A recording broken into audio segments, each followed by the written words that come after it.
The Kidnapped Bride. This is a love story that was written in English and translated into Arabic by Dr. A. Ahmed.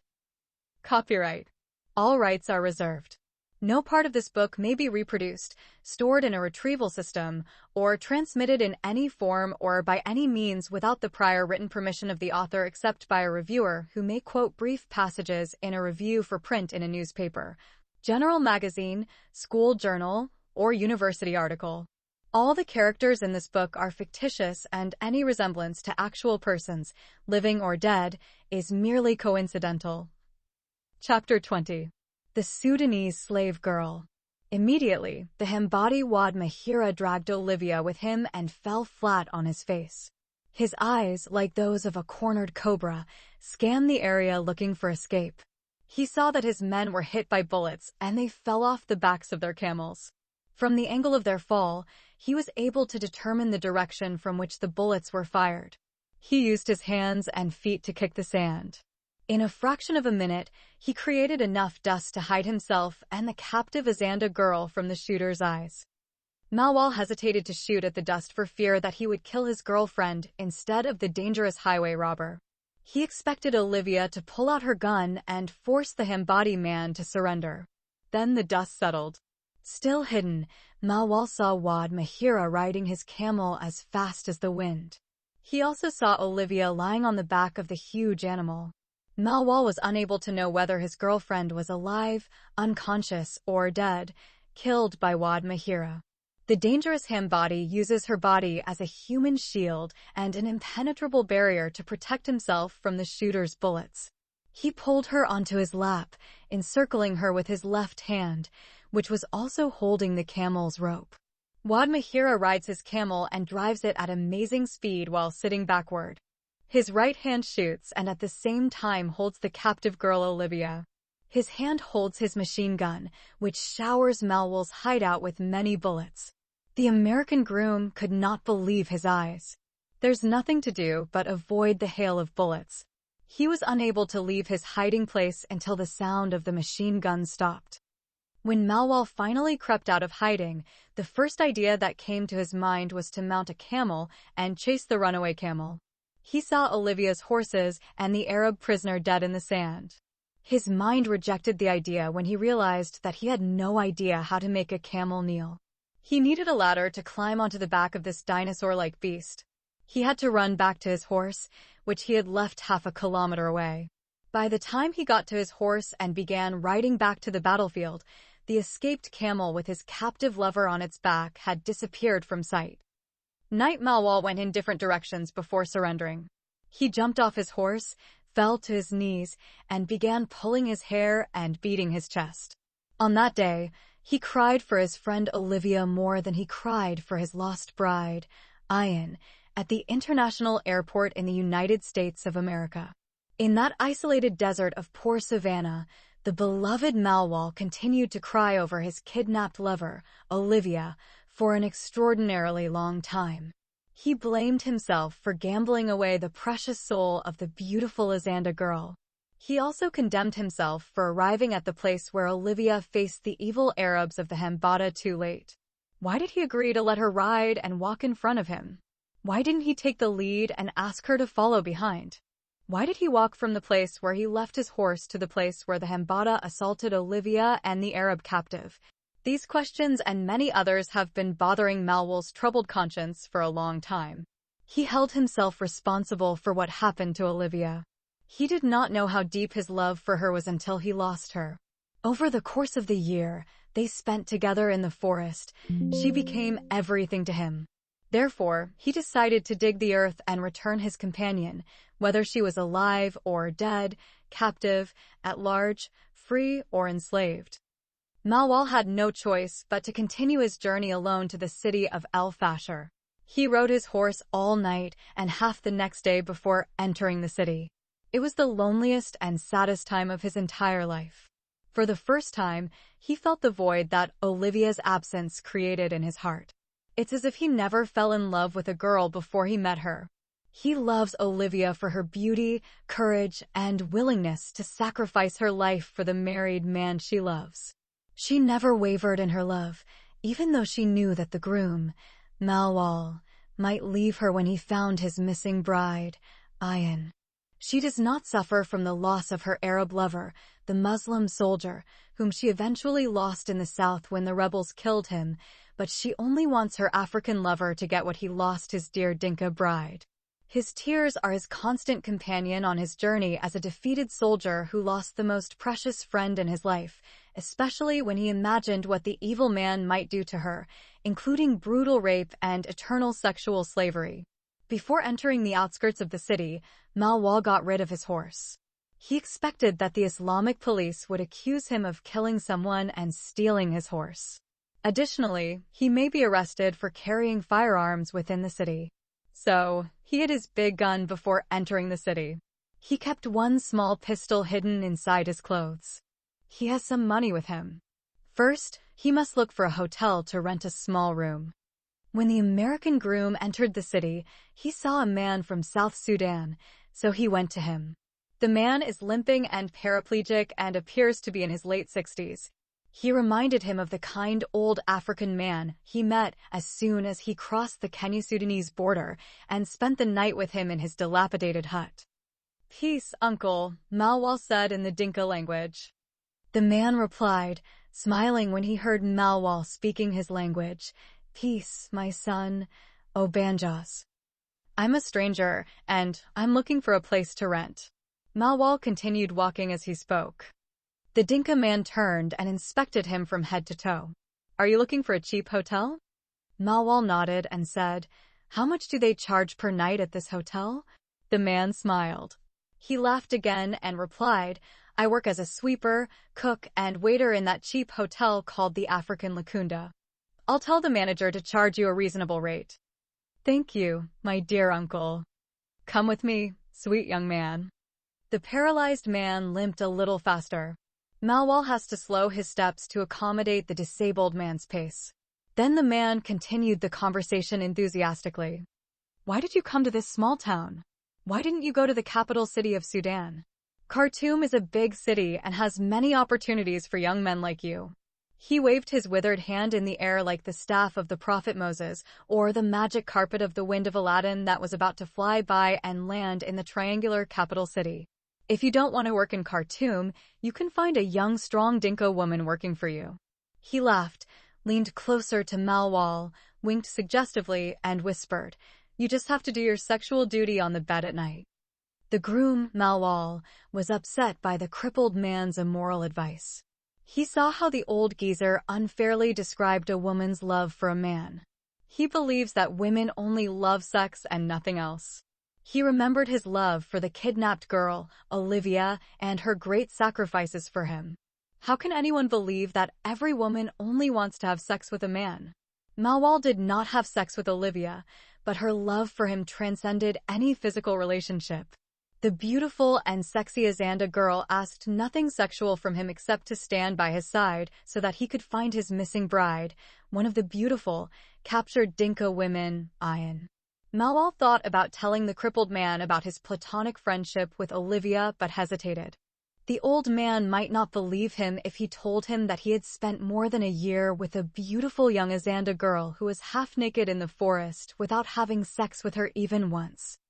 Then the sad lover said, "I came to the city to search for my two sisters who were kidnapped by the Arab Janjaweed. One of them is called Ayan and the other is known as Olivia." The disabled old man stopped in his tracks and pulled Malwal towards him. He looked in all directions before whispering in the ear of his new Dinka friend. "Yes, the Arabs go to Bahr el Ghazal province every year and steal our Dinka girls and our livestock. They bring them to this place to sell livestock and force our girls to work in their homes and fields as slaves without paying them wages."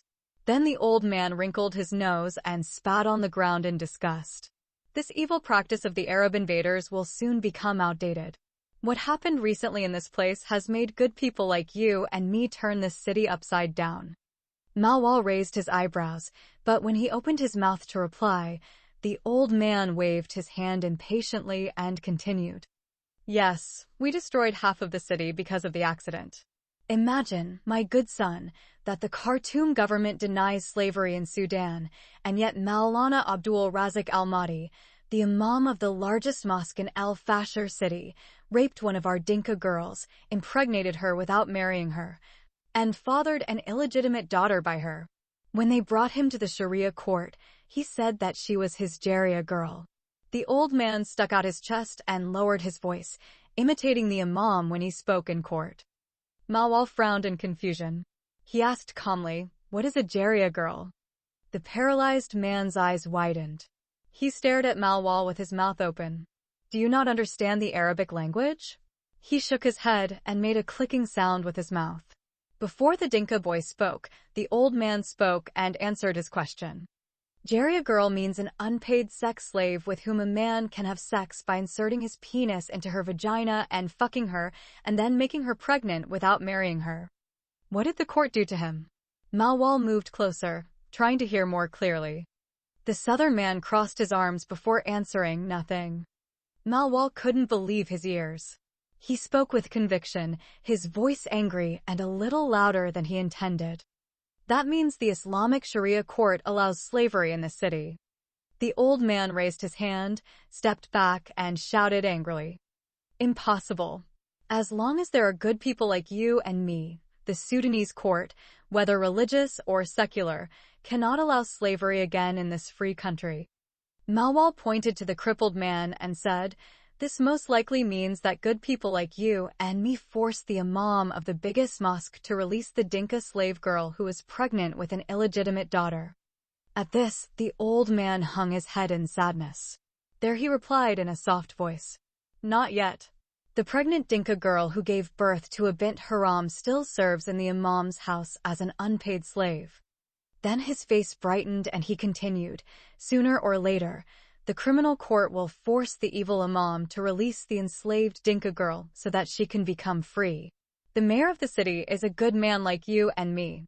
He promised the public that the adulterous imam would be referred to the Al Fashir criminal court very soon." An idea occurred to Mawal. "By the way, what is the name of that enslaved Dinka girl?" The old man was silent for a moment, his brow furrowed in thought. Then suddenly he remembered her name and shouted, "Ikhlas." "How old is she?" The American boy had asked out of courtesy and nothing more. The old black eyes examined the face of the handsome young Mawal. Then he replied, "She is not less than your age, my son." "How long has she been living in the imam's house as a slave girl?" Mawal was more curious now. "A Dinka girl his age is someone's slave. It's hard to believe." The old man shrugged his shoulders. "I heard some people say about 10 years. Imagine, my son, that one of our Dinka girls has been living for 10 years under slavery and sexual abuse. How she must have suffered in this house of slavery. Have you ever seen her, good uncle?" The sad American groom is now tired, both from the sadness of the story and from the terrible weariness of the day's events, especially his beloved, kidnapped friend, the sweet Izanda girl, Olivia. He also silently asked himself how far he could walk to reach the hotel. No one has ever seen her son, except the neighbors. The old man shook his head in time with his staggering steps. "She's probably in chains most of the time." Mawal stopped and said in complete astonishment, "In chains?" The old man's eyes filled up, he sniffed and wiped his nose on his shirt sleeve. "Yes, she is in chains, my good son. This is what the Arabs did to our African people in the past. This is written in the schoolbooks of Sudanese history about the Arab slave trader Al-Zubair Pasha Wad Rama and his soldiers the Bazbuzuk. They invaded the cities of the Dinka, Fur, and Nuba, chained black African men and women, and beat them every day and every night. They raped women and castrated men. Then they sold them in slave markets in Arab and European countries, just as sheep were sold. I don't think much has changed today with the Arab Janjaweed." This was too much for the American groom Mawal. The last information brought tears to his eyes. He imagined his beloved friend, Olivia, and his lost bride, Ayan, in chains. Tears blurred his vision so badly that he almost collided with the disabled old man a few moments later when he stopped right in front of him. The old man patted Mawal on the shoulder in a comforting gesture. He pointed to a low door nearby and said, "Here we are, son. We arrived at the hotel known as the African Lacunda in El Fasher City.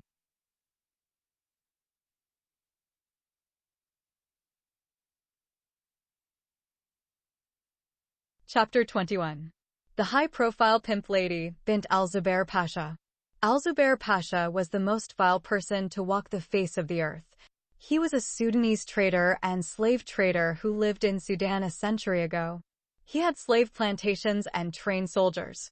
His soldiers were called Bashbozak, which means we do not obey anyone but you. Their obedience to their leader, the evil slave trader, Al-Zubair Pasha, exceeded the obedience of the Nazi German army to the tyrant Adolf Hitler. That slave trader was the only Sudanese man to receive the honorable title of Pasha. Only the great Turkish sultans, such as Muhammad Ali Pasha, his son Ismail Pasha, and a few other prominent figures, received this honorable title.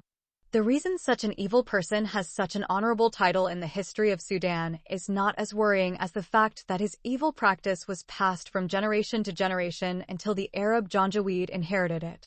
In his days, Al-Zubair Pasha with his army raided the cities and villages of southern Sudan, the western Darfur region, and the Nuba Mountains in the center of the country to obtain African slaves. He would bring these captive men and enslaved women to the western region of Sudan and keep them in barns, just as one raises animals on private slave farms to tame them. During their stay on these farms or barns, the poor Southerners, Furs, and Nuba people were subjected to torture that was beyond description.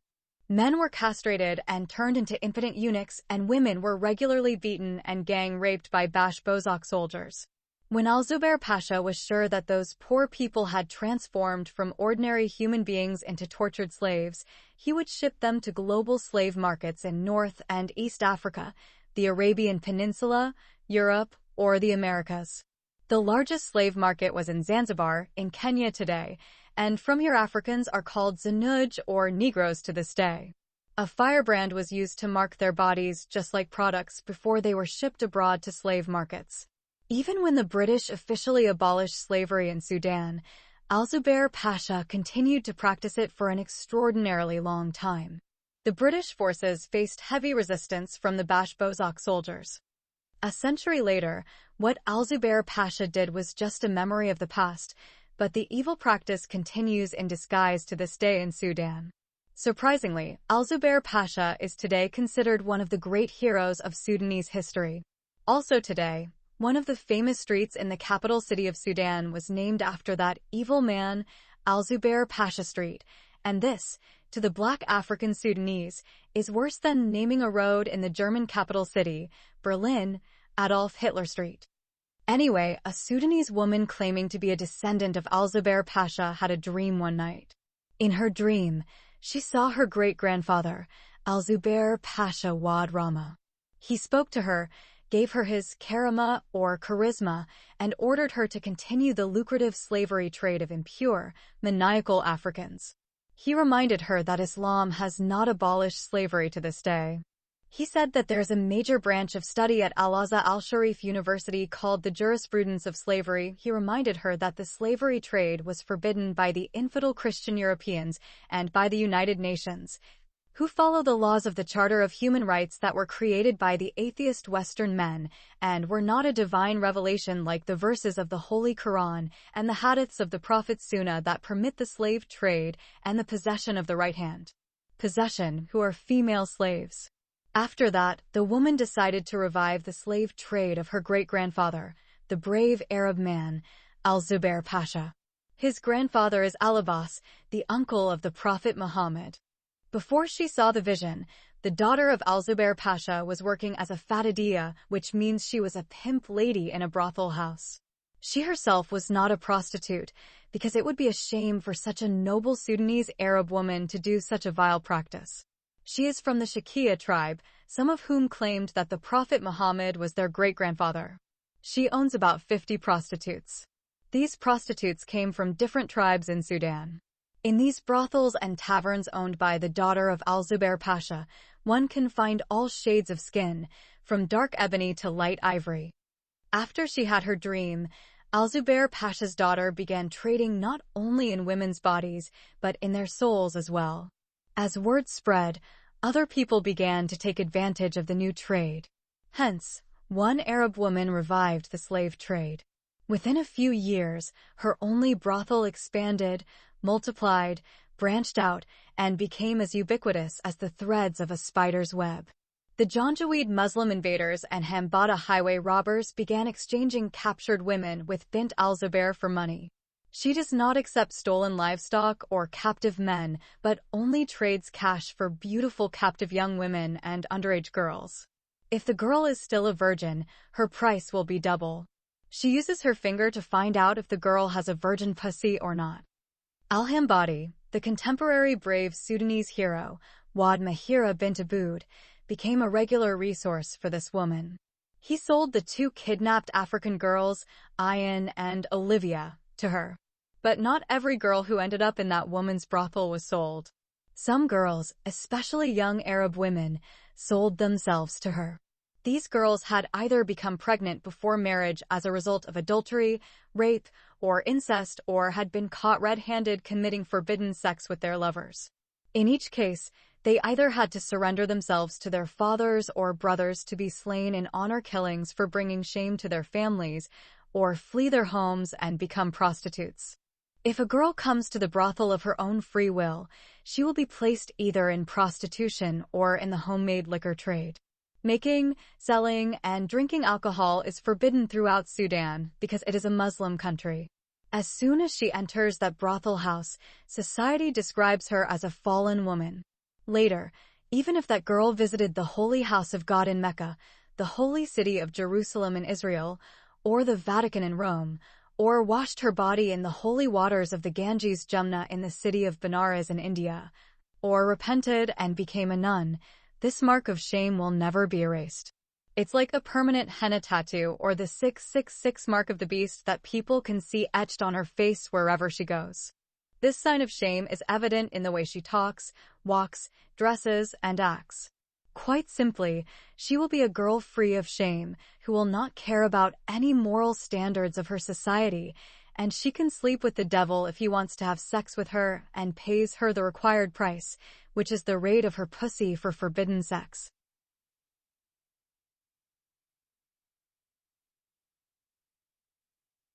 Chapter 22. In the brothels of Bint al-Zubair Pasha.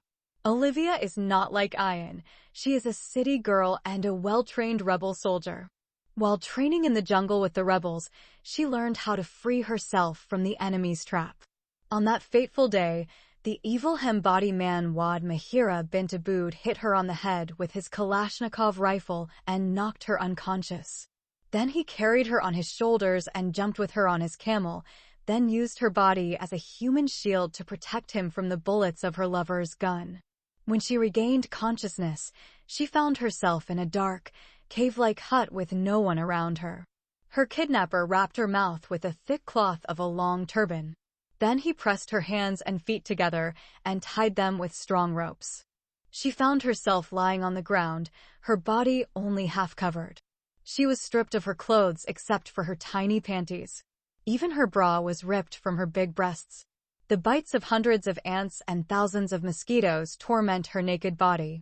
She is breathing extremely hard, and her head is pounding as if a hammer was hitting her. It took her a few minutes to remember her dangerous encounter with the 3 highway bandits. She remembered everything except what happened after she heard the Malwal shooting. Given her current situation, she guessed that she had somehow been captured and brought to this place. She also blamed herself for not responding quickly enough when she heard Malwal's gun being fired. In their original plan, she was supposed to pull out her gun and ask the evil Hambati man and his men to surrender. This was the plan to capture Wad Mahira alive. Olivia correctly guessed that the one who flogged the captive Arab man to death must have been Wad Mahira and that he must also be the one who kidnapped her and brought her to this place. Her arrest does not matter to her as much as her thoughts about her lover's fate. Was Malwa killed by Wad Mahira's bullets or is he still alive?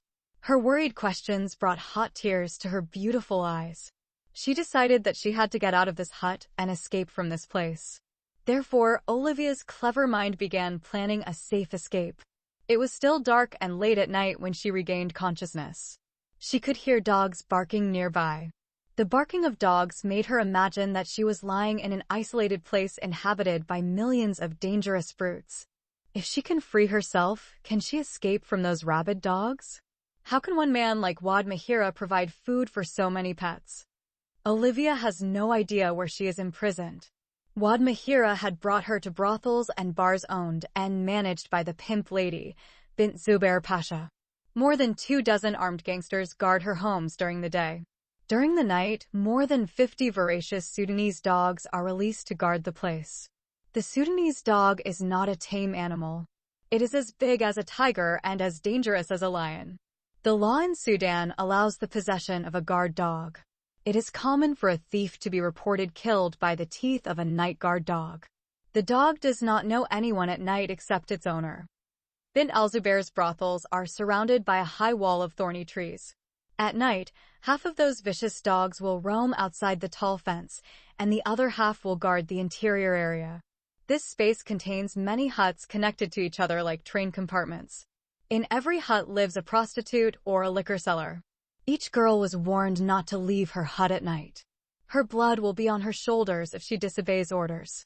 So, whatever a prostitute or maid wanted to do after the dogs were released, she had to do it inside her hut. If she remains confined within her borders, she is safe. If she had a client who was late until the dogs were released, she had to keep him overnight. The daughter of Zubair Pasha told every girl that even if Satan dared to come there at night with his horns on his head and a pitchfork in his hands, he would not be able to escape alive from those predatory dogs. Meanwhile, the second kidnapped southern girl, Olivia, remained with her hands and legs tied in the dark hut, thinking about how to escape from her place of detention. The first idea that flashed into her intelligent mind was to release herself and escape. While she was thinking of escaping, she was startled when a huge human figure entered the hut. The man holds an oil lamp in his left hand. The flame of the lamp, which is like a lantern, revealed his identity to Olivia. He is the devil incarnate, Wad Mahira. His blood-filled eyes looked at her half-naked body like a hungry dog. She leaned against the wall when she noticed in his right hand the same whip he had used to kill the captive and bound Arab Janjaweed man. Wad Mahira said in a truly angry voice, "This girl is the mother of a camel who has a big pussy. Someone has used her to try to kill me and my brave men," the Hambadi man continued, his voice hoarse like a ghoul or an ogre. "Don't worry about her, my brave hero, Wad Mahira bint Aboud. I will punish her for you and break her arrogance very soon," a woman's voice answered from somewhere in the dark shadow of the hut. Behind him, Olivia suddenly became aware of the huge figure of a woman as big as the hut itself. She wondered how such a large woman could get through the small door of the hut. The first explanation that came to her mind was that the builders most likely built the hut around the elephant woman. "You know what I will do to the bitch who disobeys me. I will sit on her body until she takes her last breath." Olivia knew that if such a woman's bulldozer carried out her threat, she would suffer a more painful death than the captive Arab man crushed by Wad Mahira's huge camel. This girl must stay in this hut for the rest of her life, must work as a prostitute, and be fucked by more than 20 men every day and every night, said the evil Hambadi man. His face looked terrifying in the dim lamp. The obese woman laughed, but the sound was not pleasant.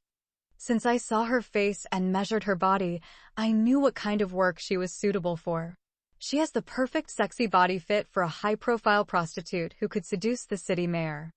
I can make a lot of money selling her pussy to rich, lustful men." Wad Mahira gasped sarcastically. He pointed to the half-naked captive girl and said, "Now untie her hands and feet from the ropes, remove the cloth from her mouth, and let her talk to me. I want to know who is the uncircumcised, Christian, infidel southern man who killed 2 of my brave men with his pistol.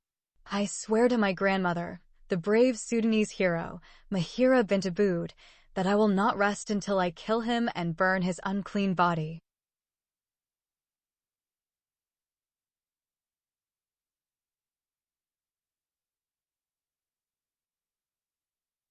Chapter 23. The Mother of a Pussy and the Beast Man. Olivia felt as if a sharp sword had cut through her naked shoulder and reached the other end of her bare back when the Hambadi man struck her with his long whip. She screamed loudly in unbearable agony. Another blow landed on her other shoulder and moved to her large, bare buttocks. She is only in her red lingerie. The pain was so terrible that it caused her to roll on the ground like a snake whose head had been hit by a sledgehammer. The human monster waited for Olivia's body to reach the other end of the hut.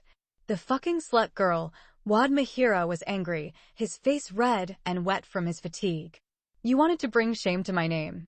You wanted people to say that I'm Jamal or the mother of a busy killed Wad Mahira bint Abood. If you do not tell me the name of your uncircumcised man who killed 2 of the brave men of the Hambada, I will flog you to death.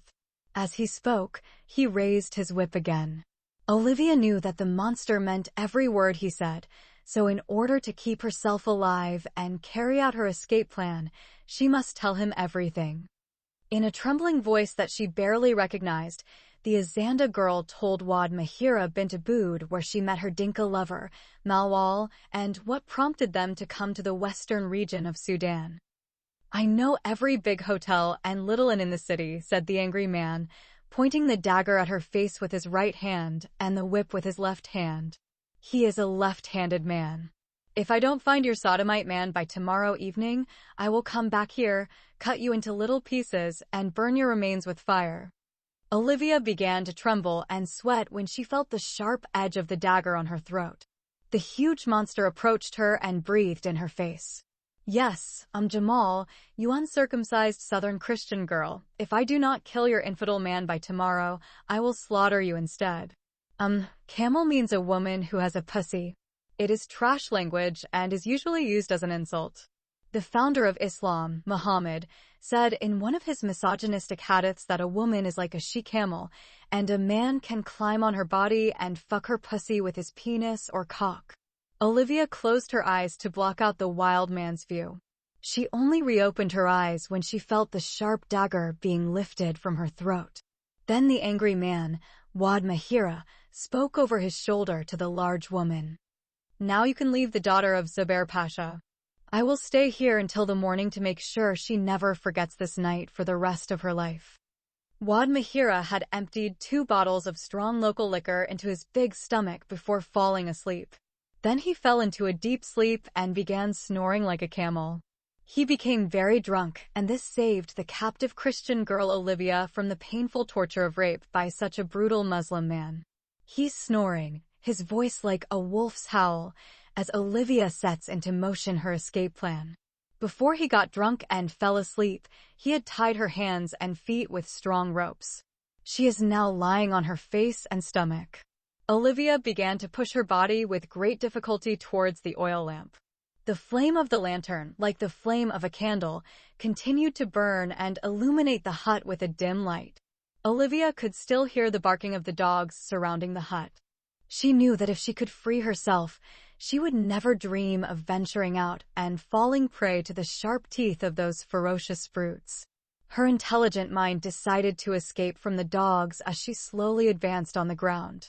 When she was near the lamp, she extended her long legs until they reached above the flame of the lantern. Then she lowered them slowly and carefully and placed them over the flame. She groaned as the flame began to burn her flesh along with the rope. The torment is extremely painful. She bit her lower lip and allowed her tears to overpower the ugly burning sensation. Olivia couldn't bear the pain long enough for the flame to completely burn the rope. She moved her legs away from the flames and began rolling on the ground to extinguish the fire. She waited some time before repeating the painful experience. On her second attempt, the rope broke. She was very relieved when her plan worked. She did the same trick to get rid of the rope binding her hands. This rope caused her more trouble because her hands were tied behind her back, but in the end, she was free. Although the burning of her skin continued to cause her severe pain, Olivia did not waste a single second to cool her skin. Her eyes looked at the huge, monster-like man lying asleep on his back. She asked herself how she could carry out her revenge on him. She saw his dagger pinned to his left shoulder. Around his waist is a large leather belt. Like a cat walking in the night, Olivia crept toward her archenemy and abuser. She used a military tactic to remove the dagger from his shoulder without waking him. The dangerous bandit was still asleep when Olivia stabbed his neck with his long dagger. He answered with a voice like the scream of a camel that had been struck in the neck with an axe before being slaughtered. Olivia snatched the dagger from his neck and quickly thrust it into his heart. The evil Hambadi man, Wad Mahira bint Aboud, died in a few minutes, and he was killed by the infidel Christian female, the uncircumcised Jamal, or the woman who has an uncircumcised pussy. Chapter 24. The Fire of Hell of Sodom and Gomorrah. Olivia's movements inside the hut worried some dogs wandering nearby. They started barking and howling like wolves, making the other dogs join them. Then the captive southern girl who had freed herself began to hear the same frightening sounds that the dogs had made when Wad Mahira and Bint al-Zubair had come earlier to harshly interrogate her. She expected the evil woman to return at any moment to find out what had angered the dogs. She immediately examined the body of the slain monster and found the thing she was looking for. One of her military instructions was to not only kill her enemy, but also to relieve him of any valuables believed to have been stolen from her southern people. Olivia found the largest wallet she had ever seen. A quick glance at its contents assured her that she would be the richest woman in Sudan for the rest of her life. It contains Sudanese and Arab currencies, euros, and thousands of US dollars, in addition to pieces of jewelry. Most of these pieces of jewelry are made of pure gold. She wrapped the leather wallet securely around her bare waist. It was time for the second stage of her escape. She found her clothes lying in another corner of the hut and put them on her naked body. She also wore her tall military boots. Having done this, she took the burning oil lamp, opened its lid, sprinkled the lantern's kerosene on the walls of the hut, and with her racing heart kindled a flame and threw it against the wall. In less than 5 minutes, the entire hut was engulfed in flames. These huts were made of wood and flammable grass. Therefore, they're a fire hazard. Flames jumped onto the roofs of neighboring huts from the right and left. By the time Olivia opened the door to the hut and stepped out, more than half a dozen huts had been engulfed in flames. The dogs have wild eyes running this way and that way. Many prostitutes ran out of their huts screaming and headed towards the main gate. The escaped captive, Azanda girl Olivia, joined the other escaped girls and ran with them. By the time she reached the gate, every hut was engulfed in flames. The ferocious dogs ran for their lives as well. They left the headquarters like bullets and headed to the deep valley that separates the brothels of Bint al-Zubair Pasha from the urban areas of the city of El-Fasher. If someone saw voracious dogs running and prostituted girls following behind them, he might conclude that the last human group was chasing the first animal group. It is like the Prophet Lot when he fled with his family from the burning cities of Sodom and Gomorrah. No girl dared to stop and look behind her, for fear of being turned into a pillar of salt. The red color of dawn mixed with the dark smoke from the massive fire. Olivia arrived in El-Fasher city after running around with the other girls for some time. When they arrived in the city, the prostitutes were divided into 2s, 3s, and 4s. Olivia followed a group of southern girls until they led her to the main railway station in El-Fasher. At the station, she separated from the prostituted girls who were being held captive as servants and slave girls in the brothels of the daughter of Al-Pasha and disappeared into the crowd. Meanwhile, her Habibi Malwal was forced to wake up from his sleep due to the screams of the guests of the African Lakunda, known as the El-Fasher City Hotel. It took a few minutes to see what the commotion in the inn was about. The motel does not have separate rooms, and the guests sleep either in large wards, such as soldiers or prisoners in barracks, and most of them sleep on the ground in the motel courtyard, wrapping their bodies with dirt and covering themselves with the sky. The American groom heard shouts that a huge fire had burned half the city. The fire is heading towards them and could start a fire in the hotel's wooden holds at any moment. Malwal dressed and quickly emerged from the Lakunda to join the other anxious guests in their collective evacuation to the street. He spent his first night sleeping in a crowded ward containing more than 40 inmates and remained awake. All the time, he fought with thousands of bloodsuckers, including mosquitoes, cockroaches, and lice. The small mattress he slept on had no bed and was filled with hundreds of lice and ticks. So, he only slept for a few hours during the morning when the sun rose and the vampire insects slept, and the flies took over the daily shift and began flying like bees over the bodies and landing on the mouths of the inmates. There are also large swarms of ants and scorpions crawling and wandering around looking for someone to bite and sting. When the sleepy groom emerged from the so-called African hotel, he shuddered from the glare of the sky, the enormous tongues of flame flashing on the horizon, and he choked on the acrid smoke of the fire. The truth is that Al-Fadidiyya bint al-Zubair Pasha owned the same Lakunda, and therefore it was located not far from the prostitution and slavery camps in which her captive females resided. As Malwal put his long legs in the wind, he heard fire brigade trucks ringing their bells and heading towards the flames. During his escape, the southern lover received advice from another African man running next to him that they should run towards the main railway station in case the fire consumed the entire city, as happened before in the city of Gedaref in 1955. At least, they could find a train there and flee from the fire that broke out in the brothels of Sodom and Gomorrah and safely exit the city. They could escape for their precious lives. Before the American groom reached the railway station, the fire reached the African Lakunda Motel and burned it to ruins. By then, Malwal and the other guests had already entered the profound valley of shadow of death. It will be easier to cross a sea of burning acid or molten lava than to cross that dangerous valley that separates the residential city from the brothels of the huts of the daughter of Satan Pasha. All the city trash, dirt, broken things, car remains, pet carcasses, and other waste are dumped into this deep valley. This valley is teeming with wild animals such as wolves, hyenas, foxes, and stray dogs. Besides, night robbers and bandits use the valley as a hideout and attack those who cross it to the prostitution camps and liquor bars of Bent al-Basha. Every night, 1 or 2 citizens are robbed and sometimes killed inside that valley.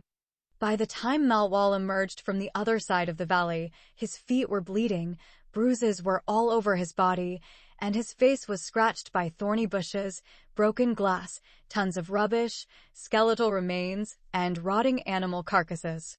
Only 1 hour after he and the other guests crossed the valley, massive fires reached it and consumed its bushes, garbage, and decomposing bodies.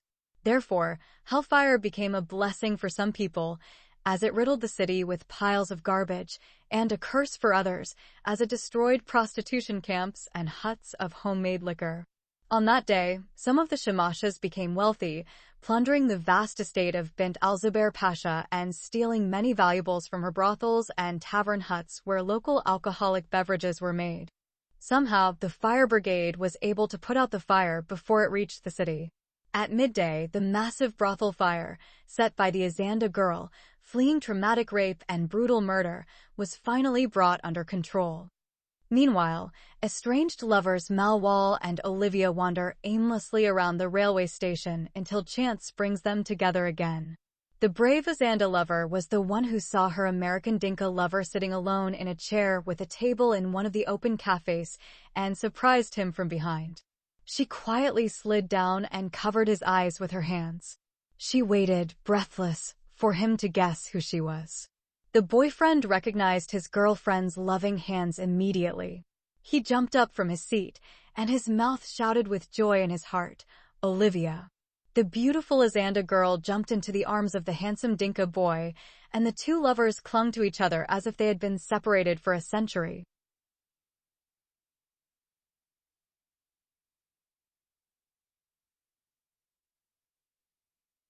Chapter 25.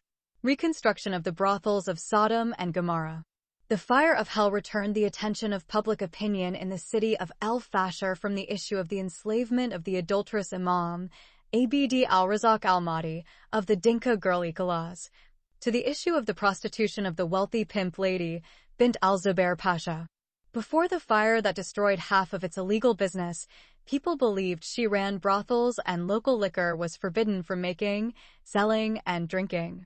But the appearance of some of her captive, Homeless girls on the city's roads revealed that the daughter of Satan Pasha also runs the slave trade. Therefore, there is public pressure on the police force to investigate the rumor and put an end to the illegal activities of Bint al-Basha. Because of this new wave of public protests, the proud pimp lady was arrested for the first time in her life. She was arrested while staying in her huge mansion, located 2 blocks from the residence of the mayor of El Fasher city. The truth is that the daughter of Al-Zubair Pasha did not spend a single night in her brothels and slavery. She resides in the most urbanized, affluent, and safest area of the city. She comes to her brothels and bars of liquor shacks every day in her brand new Mercedes. Late at night, her chauffeur drives her to her luxurious palace in downtown El Fasher. She has 3 dangerous armed bodyguards in her car and 4 more armed guards in her house. Even her driver is her bodyguard and armed to the teeth. She has 6 huge guard dogs in her mansion as well. Several dangerous gangsters and 50 guard dogs guard her brothels. During her interrogation, Al-Zubair Pasha's daughter admitted that she owned the huts, but said that she rented them to anyone who wanted temporary or permanent housing. She denied her involvement in any type of illegal activities, such as prostitution, slavery, making local alcohol such as Iraqi and Mirisa, or selling drugs such as bingo, hashish, and shisha. Iraqi is like illegally made moonshine liquor in America, and Mirisa is daro, which is another locally made alcohol in India. If the tenants had turned her huts into houses for practicing prostitution and making and selling illegal liquor and forbidden drugs, this happened without her knowledge. At the end of the day, the police deputy commissioner, the city mayor, and some other senior government officials had been bribed, and Bint al-Zubair Pasha was released from detention in less than 24 hours after her arrest. In the meantime, captive prostitute girls who remained loyal to the pimp lady were provided with temporary housing in some of the city's motels until their shacks were rebuilt. Some of the beautiful, high-profile prostitutes were forced to accommodate the homeless girls of Bint al-Zubair. These lovely beauties are reserved for wealthy VIP men and the cream of society. If any high-profile, high-priced prostitute refuses to accept this temporary arrangement, she risks losing her job, her life, or both. Once Bint al-Zubair Pasha cleared herself of the charges, she immediately began rebuilding her former empire. Every shack builder in the city was employed to rebuild the brothels and tavern huts where local liquor was made. Some skilled builders were even imported from neighboring cities. During this period, the prices of alcohol and drugs doubled, and prostitutes roaming the streets were asking 10 times their usual rates. These sudden increases have led to some serious social problems. There are police reports of individual sexual assaults and gang rapes and homosexual acts, and sodomy has become an open practice in workplaces and educational institutions. In schools, young male children are exposed to sexual harassment, abuse, and rape by their teachers and other older pupils alike. This time, Pasha's daughter learned a lesson from her previous mistake. The builders were ordered to maintain sufficient space between each hut and another hut to prevent fires and complete destruction of the shacks in the future. She bribed the mayor to give her more land and bought some of the huts and squats of the outcasts who were living in the slums on the outskirts of the city. Furthermore, she purchased some privately owned fields and added them to its holdings. Construction took 2 weeks. Typically, a hut can be built in less than 4 hours if the builders are well paid, and in 2 days if prices are low. People prefer to build their huts in a fleeting time to avoid unnecessary expenses. The hut builder expects his employer to feed him and his helper boys for the duration of the construction project. The landowner must provide 3 meals, tea, coffee, snuff, and in some cases cigarettes for the builders of the hut or gosha. At every hour of the day, builders expect to receive cups of tea or coffee. No one in the entire world could consume as much tea as a hut builder could drink. People believe that every hut builder has a crocodile's tongue. Another problem facing cottage builders is that if the landowner has a beautiful wife or a sexy daughter, the work will be delayed indefinitely. No strange man is ever allowed to see another's wife, unmarried daughter, or teenage sister inside the restricted section for women without risking his life, except for the hut and gosha builder. For those of you who are not familiar with African homes, a gosha and a hut are the same thing except for size and height. The first is larger and longer than the other. The hut builder or the gosha constructor will never touch one of these beautiful, sexy women. But he gazes at their semi-naked bodies lustfully from his high tower during construction while his cock stands erect inside his jilbab like an English cannon during Second World War. Sometimes, he sings some vulgar songs to attract the attention of those hot girls so they could see his dick standing cancelled beneath his white jalabia like the cannon of Ramadan. Usually, these young women did not wear abayas and veils inside their homes, but rather walked freely in the courtyards of their houses while each one of them showed the hut builder her lovely face, swung her huge ass, and revealed her large half-naked breasts. In any case, it did not take long for the daughter of Alzubair Pasha to discover the cause of the devastating fire in the whore huts and liquor shacks of her mortal prostitution empire. Firefighters were able to recover the body of the brave and dangerous citizen of Al-Hambadi, Wad Mahira bint Aboud, before the flames completely consumed it. He was the only person found dead inside a hut. The rest of the prostitutes, gang members, guard dogs, and other domestic animals such as sheep, goats, lambs, cows, camels, donkeys, horses, and cats managed to safely escape from the fire. Even chickens and pigeons survived. But a few of the pigeons were burned and died. These doves spread flames through their burning wings as they flew from the heads of the big shacks to the tops of other small huts. Some chickens also spread fire while trying to escape. The body of the evil Hambadi man was transported to the hospital for an autopsy, the results of which revealed that Wad Mahira died of his wounds before the fire caused additional damage to his body. He was stabbed by his own long dagger into his neck and heart. The police authorities had no idea who his killer was, but his death was a great relief to the city's residents. The daughter of Alzubair Pasha denied any knowledge of who killed that brave man inside one of her huts.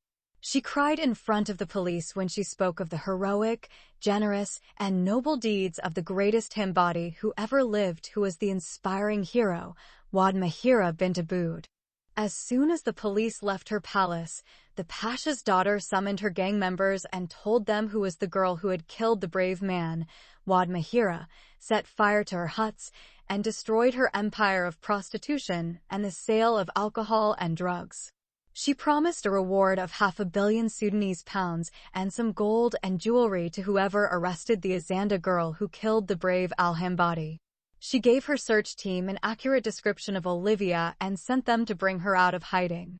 Gangsters throughout the city spread the news that a woman had killed the dangerous Hambadi man, Wad Mahira bint Aboud. Some fabricated details were added to the story. She was a professional prostitute and a thief. She killed him by stabbing him in the neck and heart with her large dagger, and then stole his huge fortune.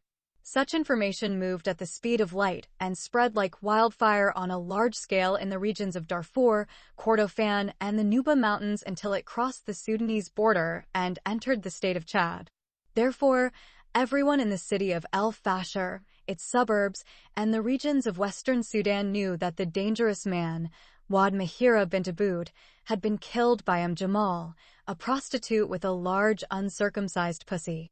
In addition, she is an impure, infidel Christian girl from South Sudan.